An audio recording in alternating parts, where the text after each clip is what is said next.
ഇന്ന് പത്രവിശേഷങ്ങൾ പ്രേക്ഷകരിലേക്ക് എത്തിക്കാൻ സുചന്ദ്രനാണ് എനിക്കിപ്പം ഉള്ളത്. Suchandran, good morning. ഇന്നിപ്പം നല്ല സന്തോഷത്തിലായിരിക്കുമല്ലോ അല്ലേ? Good morning Sethu. സന്തോഷം. സന്തോഷത്തിൻ്റെ കാര്യം പത്രത്തിലില്ല, നാളത്തെ പത്രത്തിലേ വരൂ. അതെങ്ങനെയാണ് എഴുതുന്നതെന്ന് അറിയാൻ കാത്തിരിക്കുകയാണ്. ഏതായാലും അർജൻറ്റീന ജയിച്ചു. അർജൻറ്റീനൻ ഫാൻ എന്നുള്ള നിലയിൽ സന്തോഷമുണ്ട്. അതേസമയം തന്നെ കേപ്പ് വെർദയുടെ അന്യായ കളിയായിരുന്നു എന്നുള്ള കാര്യം സമ്മതിക്കാതെ വയ്യ. ഇനി പത്രത്തിലേക്ക് കടന്നാൽ മാതൃഭൂമി എടുക്കാം. ആദ്യം കുറ്റം ശിക്ഷ എന്നാണ് മുഖ്യ തലക്കെട്ട് കൊടുത്തിരിക്കുന്നത്. ദസ്തേവ്സ്കിയുടെ നോവലിൻ്റെ പേരാണ്. കൺമുൻപിൽ കുറ്റം, നൽകണം ശിക്ഷ എന്നത് രണ്ടായി വായിക്കുകയും ചെയ്യാം.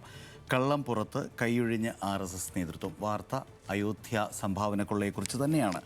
കൊള്ളയുടെ ദൃശ്യങ്ങൾ സ്ക്രീനിൽ പതിഞ്ഞത്, CCTV ക്യാമറയിൽ പതിഞ്ഞത് ഇന്നലെ പുറത്തു വന്നിരുന്നു. അതിൻ്റേതടക്കം വിശദാംശങ്ങളുണ്ട്. ഒപ്പം RSS അതിശക്തമായി ഈ വിഷയത്തിൽ പ്രതികരിച്ച വാർത്തയാണ് ഈ രണ്ട് വാർത്തയായി ചേർത്ത് വച്ചിരിക്കുന്നത്. കുറ്റം ശിക്ഷ, അതായത് അയോധ്യ രാമക്ഷേത്രത്തിലെ സംഭാവന കൊള്ളയുമായി ബന്ധപ്പെട്ട് അറസ്റ്റിലായ 8 പേരിൽ 5 ആളുകൾ നോട്ട് എണ്ണുന്നതിനിടെ പണം വസ്ത്രത്തിലും കാലുറകളിലുമൊക്കെ ഒളിപ്പിക്കുന്ന ദൃശ്യങ്ങളാണ് പുറത്തു വന്നത്.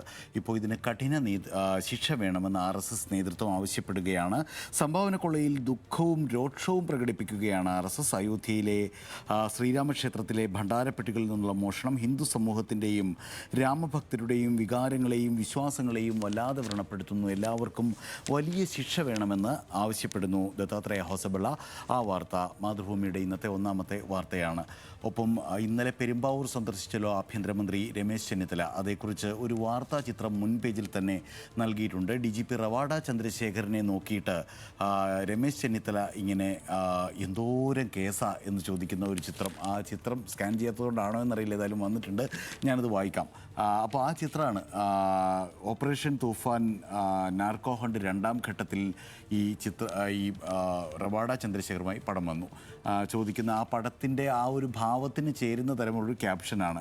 ഉദ്ഘാടന ചടങ്ങിനെത്തിയ രമേശ് ചെന്നിത്തല വേദിയിൽ വെച്ച് റവാഡ ചന്ദ്രശേഖരുമായി സംസാരിക്കുകയായിരുന്നു. അപ്പം തൂഫാനാണ്, തൂത്തെറിയും എന്ന് പറയുന്നു രമേശ് ചെന്നിത്തല. പെരുമ്പാവൂരിൽ ലഹരിവിരുദ്ധ പ്രവർത്തനങ്ങൾ ശക്തിപ്പെടുത്തുന്നതിനായി അധിക പോലീസ് ഉദ്യോഗസ്ഥരെ നിയമിക്കും. ദക്ഷിണേന്ത്യൻ സംസ്ഥാനങ്ങളുമായി ഇൻ്റലിജൻസ് വിവരങ്ങൾ പങ്കുവച്ചും സംയുക്ത ഓപ്പറേഷനുകൾ നടത്തിയും ലഹരി മാഫിയയെ വേരോടെ പിഴുതെറിയും. ഏറ്റവും കൂടുതൽ ഇതര സംസ്ഥാന അതിഥി തൊഴിലാളികൾ തിങ്ങിപ്പാർക്കുന്ന ഈ പെരുമ്പാവൂർ കേന്ദ്രീകരിച്ച് വലിയ ലഹരി മാഫിയയും പ്രവർത്തിക്കുന്നുണ്ട് എന്നാണ് ഇൻ്റലിജൻസ് വിവരം. അത്തരത്തിലാണ് അതിനെ തടയാനാണ് ഇന്നലെ വലിയ പരിപാടി അവിടെ സർക്കാർ സംഘടിപ്പിച്ചത്. മറ്റൊരു വാർത്ത, ഇന്നലെ BBC പുറത്തുവിട്ട ഞെട്ടിക്കുന്ന ഒരു വാർത്തയുണ്ടായിരുന്നു. ആ വാർത്തയുടെ മേൽ നടപടികൾ ഉണ്ടായിരിക്കുന്നു. അതായത് കുട്ടികളുടെ ലൈംഗിക ചൂഷണ പരസ്യം, കുട്ടികൾ ഉൾപ്പെടുന്ന ലൈംഗിക ദൃശ്യങ്ങൾ വിൽപ്പനയ്ക്ക് വയ്ക്കുന്ന തരം പരസ്യങ്ങൾ ഇൻസ്റ്റഗ്രാമിൽ അനുവദിക്കുന്നു എന്ന് BBC, ഇന്ത്യയിലെ ഇൻസ്റ്റഗ്രാമിൽ അനുവദിക്കുന്നു എന്നായിരുന്നു ആ വാർത്ത. അതിലിപ്പോൾ കേന്ദ്ര സർക്കാർ ഇടപെട്ടിരിക്കുന്നു. കുട്ടികളെ ലൈംഗികമായി ചൂഷണം ചെയ്യുന്ന ഉള്ളടക്കമടങ്ങിയ പരസ്യങ്ങൾ ഇൻസ്റ്റഗ്രാമിൽ പ്രചരിച്ചതിനെതിരെ ടെക് ഭീമനായ മെറ്റയോട് വിശദീകരണം തേടുകയാണ് കേന്ദ്ര സർക്കാർ. ഇന്നലെ BBC ആണ് ഈ വാർത്ത കൊണ്ടുവന്നത്. വലിയ കോളിളക്കം ഉണ്ടാക്കിയ വാർത്തയായിരുന്നു അത്. മാതൃഭൂമിയുടെ 7ാം പേജിലേക്ക് പോവുകയാണെങ്കിൽ ഇന്നലെ KC വേണുഗോപാൽ പുറത്തുവിട്ട ഒരു കത്തുണ്ടായിരുന്നല്ലോ. ജ്ഞാനേഷ് കുമാറിന് BJP പക്ഷപാതിത്വം എന്നാണ് ചീഫ് ജസ്റ്റിസിന് അയച്ച ആ കത്തിൽ പറയുന്നത്. 23 പ്രതിപക്ഷ കക്ഷികളും സ്വതന്ത്ര MP കപിൽ സിബലും ഒപ്പിട്ട് ഇന്ത്യ സഖ്യത്തിൻ്റെ നേതൃത്വത്തിൽ സുപ്രീം കോടതി ചീഫ് ജസ്റ്റിസിന് നൽകിയ കത്തിൽ മുഖ്യ തെരഞ്ഞെടുപ്പ് കമ്മീഷണർ ജ്ഞാനേഷ് കുമാറിനെതിരെ രൂക്ഷ വിമർശനമാണ് ഉയർത്തുന്നത്. ഭരണകക്ഷിയായ BJPയോട് ജ്ഞാനേഷ് കുമാർ നിർലജ്ജം പക്ഷപാതിത്വം കാണിച്ചെന്നും മാതൃകാ പെരുമാറ്റച്ചട്ടത്തിൽ BJPക്കെതിരെ നടപടിയെടുക്കാതെ പ്രതിപക്ഷത്തെ ലക്ഷ്യമിട്ടെന്നും ഈ കത്തിൽ പറയുന്നു. അതായത് രാജ്യത്തെ തെരഞ്ഞെടുപ്പ് ജനാധിപത്യം നിലവിൽ ഈ BJP ഭരണത്തിൽ വലിയ വെല്ലുവിളികൾ നേരിടുകയാണ്. SIR നിർത്തിവെക്കണം, ജനവിശ്വാസം സംരക്ഷിക്കാൻ സുപ്രീം കോടതി ഇടപെടണം എന്നൊക്കെയാണ് ഈ കത്തിൽ പറയുന്നത്. KC വേണുഗോപാൽ Xലൂടെയാണ് ഈ കത്ത് പുറത്തുവിട്ടത്. ഇനി മനോരമയിലേക്ക് വന്നാൽ 800 പേർ വഴിയാധാരമെന്ന് ഇന്നലെ കേരളത്തിൽ നിന്ന് വന്ന ഒരു വാർത്തയാണ് മനോരമയിലെ പ്രധാന വാർത്ത. അതായത് ഒരു ബഹിരാഷ്ട്ര കമ്പനിയുടെ കൊച്ചിയിലെ ഓഫീസിലേക്ക് ഇന്നലെ എത്തിയപ്പോൾ ഒറ്റയടിക്ക് 800 ജോലിക്കാരെ പിരിച്ചുവിട്ടു എന്ന വാർത്തയാണ് വന്നത്. അത് നമ്മളടക്കം വലിയ വാർത്തയാക്കിയിരുന്നു. രാവിലെ പതിവ് പോലെ ജോലി ചെയ്യാൻ ചെയ്യാൻ തുടങ്ങിയപ്പോൾ മൈക്കിലൂടെ അനൗൺസ്മെൻറ്റ് വന്നു, എല്ലാവരെയും പിരിച്ചുവിടുന്നു, ഇപ്പോൾ തന്നെ എല്ലാവരും ഓഫീസ് വിടണം. അങ്ങനെ ഒറ്റയടിക്ക് ഒരു മുന്നറിയിപ്പുമില്ലാതെ 800 ജോലിക്കാരെ പിരിച്ചുവിടുകയാണ്. പക്ഷേ കേരളീയ പൊതുസമൂഹവും രാഷ്ട്രീയ നേതൃത്വവും ഒക്കെ അതിലിടപെട്ടു. ഇതൊരു വെള്ളരിക്ക പട്ടണമല്ല എന്ന കമ്പനിയോട് പറയുകയും ചെയ്തു. ഉമാ തോമസ് അടക്കം, അതേപോലെ തൊഴിൽ വകുപ്പ് ലേബർ ഓഫീസർ അടക്കം ഇടപെട്ട് ഈ ഒരു നടപടി തൽക്കാലത്തേക്ക് നിർത്തിവച്ചിരിക്കുകയാണ്. ഈ കമ്പനിയുടെ ഉടമകളെയും വേരുകളെയും ഒക്കെ സംബന്ധിച്ചുള്ള അന്വേഷണം മാധ്യമങ്ങളടക്കം തുടരുകയാണ്. നമ്മുടെ ന്യൂസ് മലയാളത്തിലടക്കം അതിൻ്റെ വിശദാംശങ്ങൾ ഇന്നും ഉണ്ടാകും. ലവ് യു ലൂക്ക, അതാണ് 5 വേൾഡ് കപ്പുകൾ കളിച്ച ലൂക്ക മോഡ്രിച്ച് എന്ന ഇതിഹാസം ഇന്നലെ പുറത്തു പോയിരിക്കുന്നു. പോർച്ചുഗലിനോട് തോറ്റ് എല്ലാ പത്രങ്ങളും മോഡ്രിച്ചിന് ഗംഭീരമായ യാത്രയയപ്പ് സ്റ്റോറികൾ നൽകിയിട്ടുണ്ട്. പോർച്ചുഗൽ സ്വിറ്റ്സർലൻഡ് പ്രീ ക്വാർട്ടറിലാണ് ലൂക്ക മോഡ്രിച്ച് പുറത്തു പോയത്, ക്രൊയേഷ്യ പുറത്തായത്. ലൂക്ക മോഡ്രിച്ചിന് ആദരം. ലവ് യു മോഡ്രിച്ച് എന്ന മുൻ പേജിൽ തന്നെ മനോരമയുടെ തലക്കെട്ടിലേക്ക് ബ്ലീഡ് ചെയ്ത് നിൽക്കുന്ന ചിത്രം കൊടുത്ത് മനോരമ മോഡ്രിച്ചിന് അർഹമായ യാത്രയയപ്പ് മുൻ പേജിൽ തന്നെ നൽകിയിരിക്കുന്നു. മറ്റൊരു കൗതുക വാർത്ത, ഇന്ത്യൻ ഡോറി അറബിക്കടലിൽ ഒരു പുതിയ മത്സ്യത്തെ കണ്ടെത്തിയിരിക്കുന്ന വാർത്തയാണ്.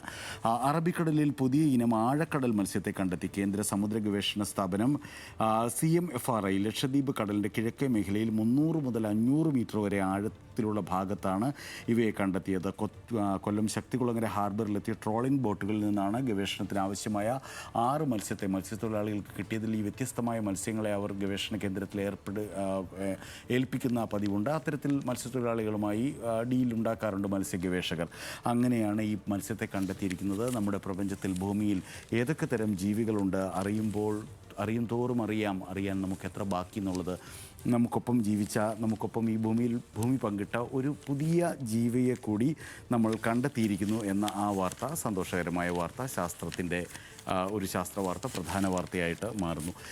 റേഷൻ മാനദണ്ഡങ്ങൾ പരിഷ്കരിക്കാനാണ് നടപടി. അതായത് മുൻഗണന പിങ്ക് റേഷൻ കാർഡ് കിട്ടണമെങ്കിൽ കാർ ഉള്ളവർക്കൊന്നും നേരത്തെ കിട്ടില്ലായിരുന്നു. ഇപ്പോൾ ചെറു കാർ ഉണ്ടെങ്കിലും ഈ മുൻഗണനാ കാർഡ് കിട്ടും എന്നാണ് പറയുന്നത്. 800 cc താഴെയുള്ള കാർ ഉള്ളവർക്കായിരിക്കണം. അതായത് ആർക്കെങ്കിലും ഗവൺമെൻറ് ജോലി ഉണ്ടെങ്കിൽ, ആദായ നികുതിദായകരാണെങ്കിൽ ഇവർക്കൊന്നും പിങ്ക് കാർഡ് കിട്ടില്ല. പക്ഷേ ഇപ്പോൾ ഒരു ചെറിയ കാർ ഉണ്ടെങ്കിൽ ആ മാനദണ്ഡത്തിൽ നിന്ന് ഒഴിവാക്കിയിരിക്കുകയാണ്. ഭിന്നശേഷിക്കാരെയും മറ്റും കൊണ്ടുപോകാൻ വേണ്ടി പിങ്ക് കാർഡുകളൊക്കെ ഉള്ള ആളുകളുണ്ട്. അതുള്ളത് കൊണ്ട് മാത്രം, ഒരു ചെറിയ കാർ വീട്ടിലുള്ളത് കൊണ്ട് മാത്രം അത് ഒഴിവാക്കാൻ പാടില്ല എന്നാണ് പറയുന്നത്. ദേശാഭിമാനിയുടെ മുൻ പേജിൽ വിഴിഞ്ഞ ഓഹരി വിൽപ്പന ഡീൽ ആസൂത്രിതം തുടർച്ചയായ 2-3 ദിവസങ്ങളായിട്ടിപ്പോൾ ആദ്യം പറ്റിയൊരു അമളിക്ക് ശേഷം, അതായത് വിഴിഞ്ഞത്തെ വൻ വിദേശ നിക്ഷേപം LDF സർക്കാരിൻ്റെ നേട്ടമാണ് എന്ന് ആദ്യ ദിവസം എഴുതിയതിന് ശേഷം യൂട്ടേൺ എടുത്ത ദേശാഭിമാനി ഇപ്പോൾ തുടർച്ചയായി ഈ ഡീൽ ആസൂത്രിതമാണ്, ധനതുറമുഖ നിയമവകുപ്പുകൾ VD സതീശൻ കൈക്കലാക്കിയത് ഇതിനൊക്കെ വേണ്ടിയാണ്, ഡീലിൻ്റെ ഭാഗമാണ്, അദാനിയുമായി നേരത്തെ ഡീൽ തുടങ്ങി, ഈ ഇലക്ഷന് മുമ്പ് നടത്തിയ മംഗലാപുരം യാത്ര ഈ ഡീലിൻ്റെ ഭാഗമായിരുന്നു എന്നൊക്കെയുള്ള പ്രധാന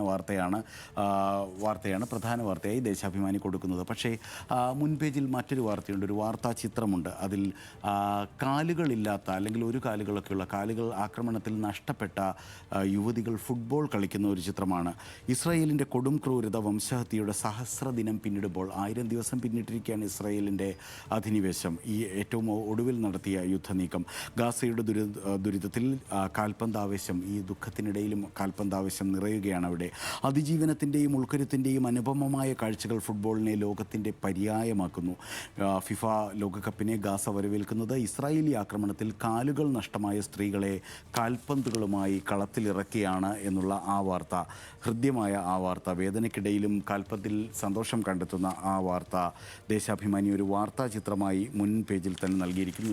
ദേശാഭിമാനിയുടെ എഡിറ്റോറിയലും 1000 വർഷമെടുത്താലും പലസ്തീൻ പോരാടുമെന്നാണ്. അതിനോടൊപ്പം തന്നെ ഗാസയിലെ ഗോളുകൾ എന്ന് പറഞ്ഞ് ഈ നേരത്തെ കണ്ട ചിത്രത്തിൻ്റെ ഒരു വിശദമായ ലേഖനവും വാർത്തയും ഉള്ളിൽ ഉണ്ട്. 20-ാം നൂറ്റാണ്ടിൻ്റെ ആദ്യ പകുതിയിൽ ലോകമെങ്ങും കത്തിപ്പടർന്ന ദേശീയ വിമോചന പോരാട്ടങ്ങളുടെ ഭാഗമാണ് പലസ്തീൻ ജനതയുടെ പോരാട്ടം.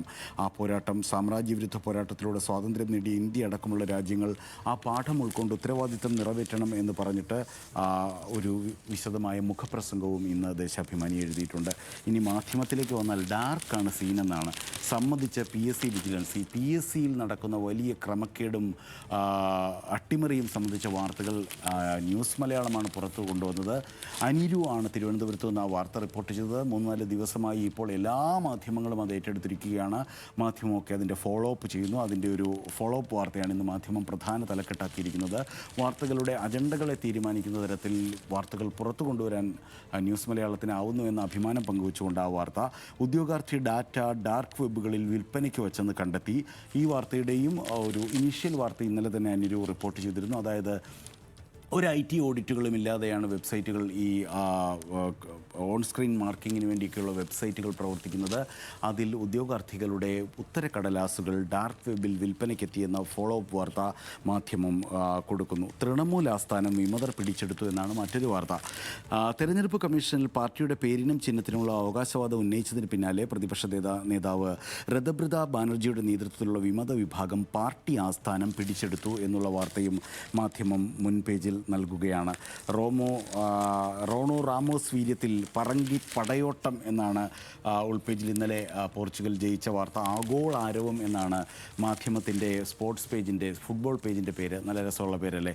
കേരള കൗമുദിയുടെ മുൻ പേജിൽ നിർത്തിക്കോ കുട്ടികളാണെന്ന് നേരത്തെ പറഞ്ഞ മെറ്റയുടെ ഇൻസ്റ്റയിലെ കുട്ടികളുടെ ലൈംഗികാതിക്രമ പരസ്യം വന്നതിനെക്കുറിച്ച് മെറ്റയോട് വിശദീകരണം തേടാൻ കേന്ദ്രം തീരുമാനിച്ചതിനെക്കുറിച്ച് നിർത്തിക്കോ കുട്ടികളാണ് എന്നാണ് കേരള കൗമുദി പറയുന്നത്.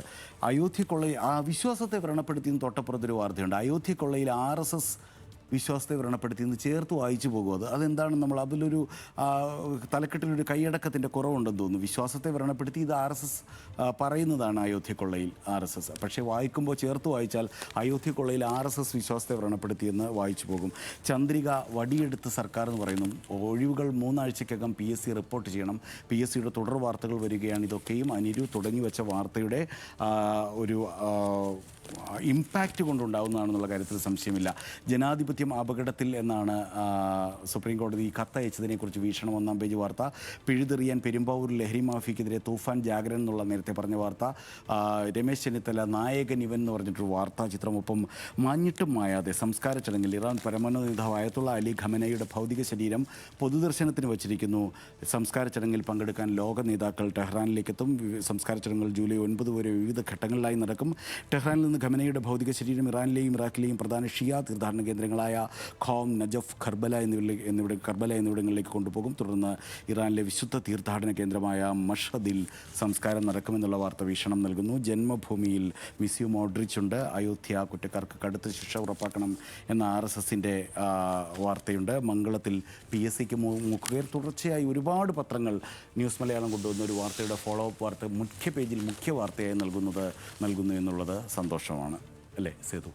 ഓക്കെ, നിശ്ചയമായിട്ടും ശിവചന്ദ്രൻ, ഒരു വാർത്ത ന്യൂസ് മലയാളം പുറത്തുവിട്ടു. അത് എല്ലാവരും ഏറ്റെടുത്തു എന്ന് മാത്രമല്ല, അതിലൊരു നടപടി ഉണ്ടായത്. ഏറ്റെടുക്കുന്നതിനപ്പുറം അതിൽ നടപടി വരണമല്ലോ. ആ നടപടി ഉണ്ടായിരിക്കുന്നു എന്നുള്ളതാണ് ഏറ്റവും വലിയ കാര്യം. മനീഷ്